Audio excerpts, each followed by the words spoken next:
In the very beginning, so you're learning the get up, you're learning the swing, the goblet squat. Approach this as a pure practice. Set aside, let's say, 15 minutes per exercise, and just go through, do low reps, let's say sets of 5, no more.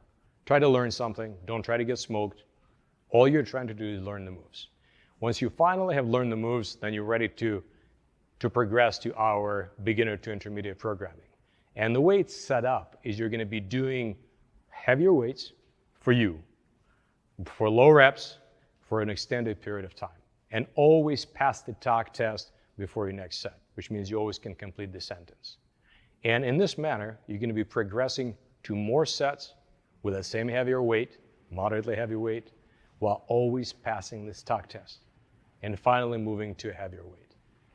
In the get up, you're gonna do several variations that are going to improve your game on the mat, while at the same time making you resilient, making you much more bulletproof. At some point, you can feel, okay, I'm ready for the next level. Then you're going to do the clean and jerk. You're gonna learn the clean and jerk very patiently. You're gonna add a few cleans and jerks in your practice. You're gonna add the mobility drills, and finally you're gonna start training them. That's a total exercise, total body exercise that prepares a grappler, a wrestler, many other athletes, gives them total preparation. Very little, if anything, is needed in addition to your specific practice of your art or your style, in addition to that. And it's going to progress very similar.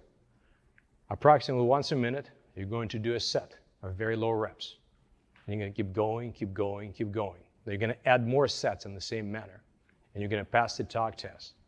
Your training, your strength aerobic training is very much like heavy labor, because heavy labor, that's exactly what it should be like, not like Metcon. All right, what if you're not a grappler? Should you be watching this video? The answer is yes.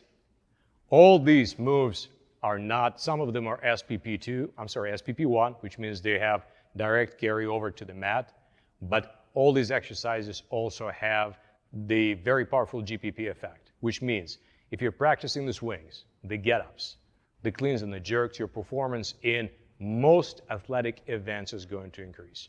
Is there anything that I would modify? Probably the only thing that I would do different if you're not a grappler is you don't have to be so get-up obsessed. So we're giving you a whole lot of different get-up variations with the rotations, with extra presses, 3 different weights. For people who live on the mat, that's absolutely essential. If you do not, you can keep your get up a little bit more, just a little bit simpler. Also, you can choose to add some presses, some overhead presses. Not a part of our normal program, because again, your shoulders are banged up. And besides, we're giving you plenty of attention to your shoulders that's very strong and very healthy, just from the get-ups and the jerks. So perhaps you could do some presses as well. I would say, whether you're a grappler or wrestler or not, pull-ups are always great. Just make sure you do not do too many pull-ups. Watch your elbows, watch your wrists. Oh yeah, one more thing you gotta do. When you're training the grip, get yourself one of those rubber bands. Work your finger extensors, and then stretch afterwards. Just be considerate to your grip.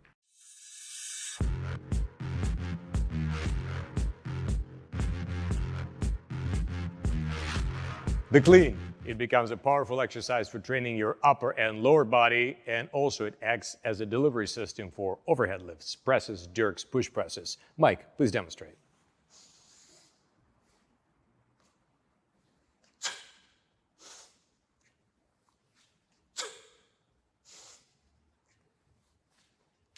Thank you, Mike. It looks deceptively simple. It takes some learning, especially for people who have experience in Olympic lifting with a barbell. You need to understand some differences between the barbell and the kettlebell. The primary difference is you can't swing a barbell between your legs. And that's why the barbell imposes a particular groove. The kettlebell you can swing between your legs, thus loading your hip muscles so much stronger, which is exactly what we do. That's why we build our clean not on the foundation of the squat, but in the foundation of the swing. So it's very similar to the swing. It's just the arc becomes so much tighter. There's something else to point out. There's one other difference between the Olympic clean, barbell clean, and the kettlebell clean. With the barbell, the shoulders go up, the body goes up on the toes because you're trying to get that every little ounce of movement Again, because you can't swing a barbell between the legs. We don't have to do that. So it's not really a big deal if your shoulder does come up, but we're really not after that. And we're not really trying to get any air on the tippy toes either. So we're just driving hard like we're performing a swing, and that swing just ends up right here in the rack. The arm has to stay loose. So your legs, your hips are working very aggressively, and your arm stays very, very loose. Your arm is just whipped loose at all times until you just make the contact right here against the body. And then you drop, reload, just like the way you do that just like where you do it in the swing. So let's see a couple more reps, Mike. Let's try them at a 3/4 angle this time.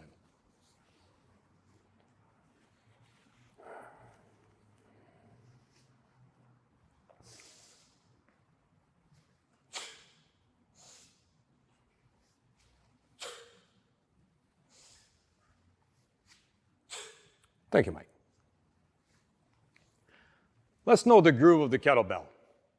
If we start tracking it from the top, so your thumb is pointing this way, and then as the bell is coming down, down, down, down, down, down, the thumb is going to point behind you. So the arm very naturally turns. The arm down, down, down, down, down, turn, and come back up. So it's the most unfortunate analogy of pouring beer out. Just why would you do such a thing, right? But that's what you got to think about. You're just going to pour this beer out as you're dumping the bell. And your arm has to get loose immediately. You cannot muscle this arm. The arm has to get loose. And then on the very end, it's very important that your elbow is fully straight. It's extremely important that you fully straight. Now it's your arm on the bottom of the clean, on the bottom of every dynamic kettlebell pull, because otherwise you're putting very unhealthy stress on your elbow, on your biceps tendon, and so on and so forth. So elbow straight on the bottom, even tense your triceps in the beginning, that might help. And the arm goes completely loose. Which brings me to the point. If you're trying to absorb shock, in striking martial arts, there are two tactics of absorbing impact. It's bracing fully hard, really hard, or just completely going loose, totally going with the flow. I have not heard of any martial art where they recommend use half tension to, you just don't do that. You go with tension, you commit to tension, or you commit to relaxation. So the same thing right here. You commit to tension, you do some cute bodybuilding curl, lower it slowly. Please don't do it, okay? Or you just commit to it and you just let go. You just let it go. Just loose. Let it go. And on the bottom, the arm is fully straight. You inhale, sniff the air in, just like in the swing. You brace, you absorb the shock, bam! You power it back out. Let's see it one more time, Mike.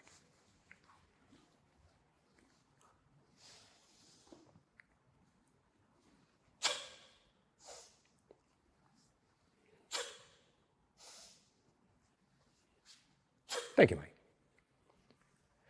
So you might be wondering, why is John standing here with this thing right here like we're ready to do a bullfight or something, like, yes, should have been red, right?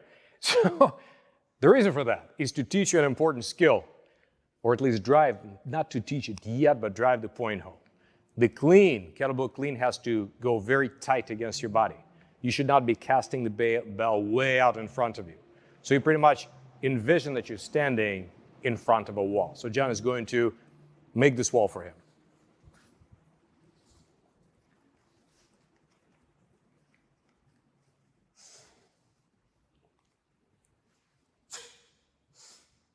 So the idea is to do your cleans without banging the imaginary wall.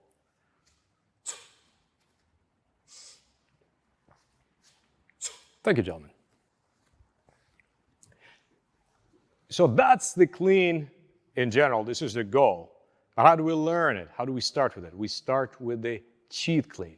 So for the cheat clean, you're going to grab the kettlebell with two hands. So you're going to use the double-handed pistol grip. Grab it with one hand, cover it up with the other hand, swing it between your legs, and bring it into this position. This position is called the rack. In weightlifting, barbell, kettlebell, this position when you're holding the bell right here, it's called the rack. So Mike, please demonstrate how to do it.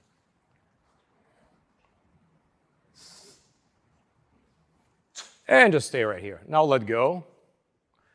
and kind of get comfortable. So the idea right now is for somebody to walk around and make sure that his rack is really stable and solid. What does that mean? His shoulder is down. It's very important. The shoulder stays down.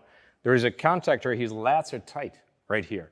There's a very solid contact of his forearm against his body. His abs are braced, and he looks generally happy, generally. Let's do a couple more reps with the pistol grip.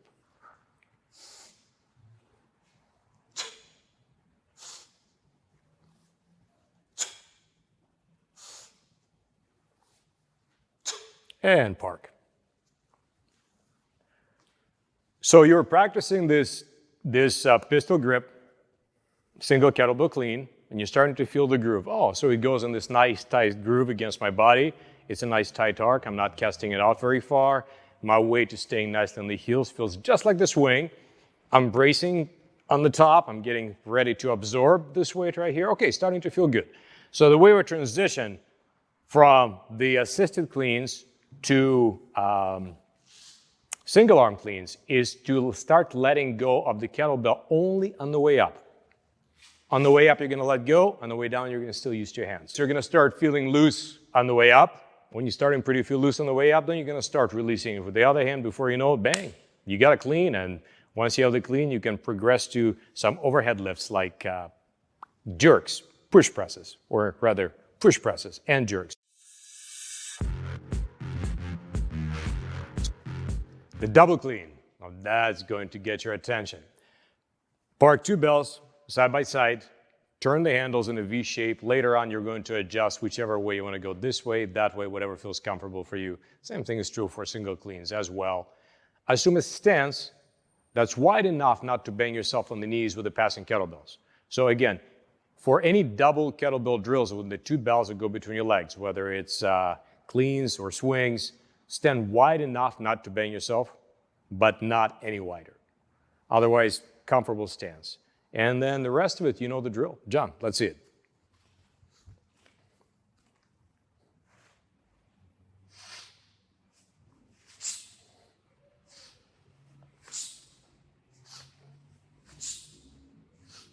Thank you, John. It's a very powerful exercise. It works your entire body tremendously. It's important that when you finish it, you contract your glutes very strongly, extremely strongly, that you brace yourself very hard. So if somebody were to come around and start beating you up, kicking your legs, punching your stomach, you should stand very, very strong. Do not let your fingers get caught between the handles.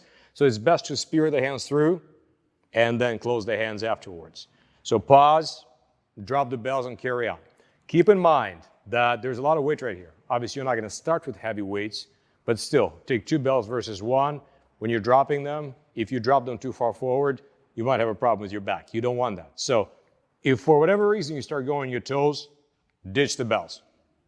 Otherwise, just remember, you have this invisible wall, and remember to dump the bells into your abs, into your glutes, not into your toes, not into your back. Let's do this from a different side.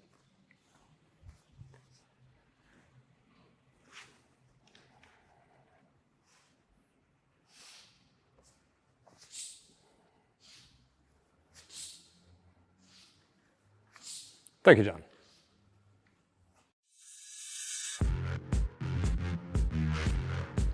Double front squat. Even though it's not a part of your main programming, double front squat is a great teacher of strength and teacher of full body tension. So you already have all the components. You got your goblet squats dialed in. You got your cleans dialed in. Now all you got to do is put them together. Let's see it.